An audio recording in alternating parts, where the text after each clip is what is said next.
62 yaşıma kadar şuşunda 26 yıl işlep pensiyaga gittim şuşu mektepten. Bağlarını kol işine üretkeş, şimdi özüm bik jaratam edim men kol işlerin. Bağlarını kol işine üretkeş, mektepke de bir isteligim kalsın deyip, şularını yasap getirdim. Юбилейга бүләк deyip. Bu günni internet mektepte beyram ikeni binanın ишек төбеннән үк беленеп торды. Матур итеп бизелгән керү юлы, биредә эшләп чыккан һәм хәзердә эшләүчеләрнең кул эшләреннән төзелгән күргәзмә, әле анда, әле монда кунакларның ялкынлы күрешүләре барысы да бәйрәм атмосферасы тудырды. Һәркемне бу мәктәп белән аерым тарих бәйләп тора. Күп еллардан бирле инде бу мәктәп белән эшлибез, күрәбез һәм алар өчен шатланабыз. Чөнки монда иң мөһиме мөмкинлекләре чикләнгән балаларга хезмәт күнекмәләре бирәләр. Алар эшлиләр. Аларның бик матур яхшы стальләрне мастерскойлар бар, швейный мастерскойлар бар. Балалар шушында тегә беләләр, әйберләр ясый беләләр. Без алар белән шатланабыз һәм алдагы көндә дә аларга зур уңышлар телибез. Чөнки монда чынлап торып балаларны яраткан профессионал педагоглар эшли. Чын балаларны яраткан бөтенесенә дә менә коллектив шундый әйбәт һәм аларның җитәкчеләренә дә рәхмәт әйтеп, уңышлар, зур уңышлар гына телисем килә һәм киләчәктә дә алар иң беренче урыннарда булсыннар иде.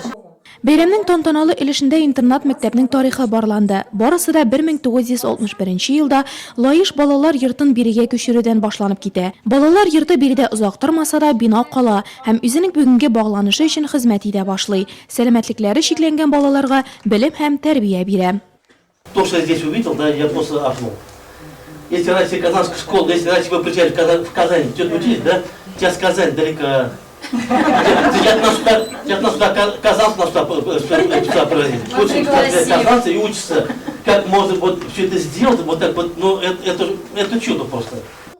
50 ел эчендә мәктәптә берничә буын җитәкчеләр, укытучылар алышына. Тантанада аларның барысы да олы хөрмәт белән искә алынды. Үз эшләренә җаваплы гына түгел, яратып караган коллектив 54 чыгарылыш ясый. Яратып, чөнки мондый үзенчәлекле балалар белән аларны ихластан яратканнар, үз иткәннәр генә эшли аладыр. Сегодня здесь собрались все наши ветераны. Они всегда были активны во всех делах, всегда держали на контроле нашу работу, очень интересовались, как работает коллектив, потому что они сами же так работали от души, вкладывая здесь в свою работу всю себя самого.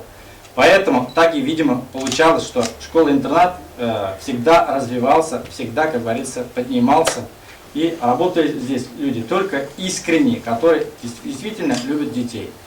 Тантанада мәктәпкә дәрәҗәле кунаклар бүләкләр тапшырды. Татарстан Республикасы Мәгариф һәм фән министры Энгель Фаттаховның рәхмәт хаты, район һәм шәһәр башлыгы Равил Куйзировтан кыйммәтле бүләк, мәктәп шефлары булган Нурлат Браулау эшләре предприятиесе һәм башкаларның матди ярдәме бәйрәмне истәлекле итте.